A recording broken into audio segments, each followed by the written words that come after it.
রব্বে কাবার কসম, সীমিত সময়ের জন্য না। আল্লাহ রসুলের কাছে যে আকর্ষণের পাত্র হয় সে তো চিরদিনের জন্য হয়, চিরদিনের জন্য, সাময়িকের জন্য না। দুনিয়ায় যেরকম সাময়িকের জন্য আকর্ষণের পাত্র, আল্লাহ রসুলের কাছে যে আকর্ষণের পাত্র হয় সে তো চিরদিনের জন্য হয়। দুনিয়ায় থাকলেও আকর্ষণের পাত্র, নাইলে কোরআন কেন বলতো উলাইকা খায়রুল বারিয়া, তোর চেয়ে উত্তম কেউ নাই?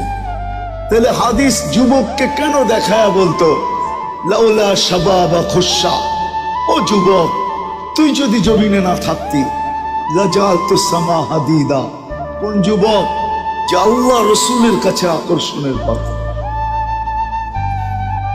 ওই যুবক যতক্ষণ জমিনে থাকে আল্লাহ ধনী দিতে থাকে, ধনী, আল্লাহ ধনী দিতে থাকে।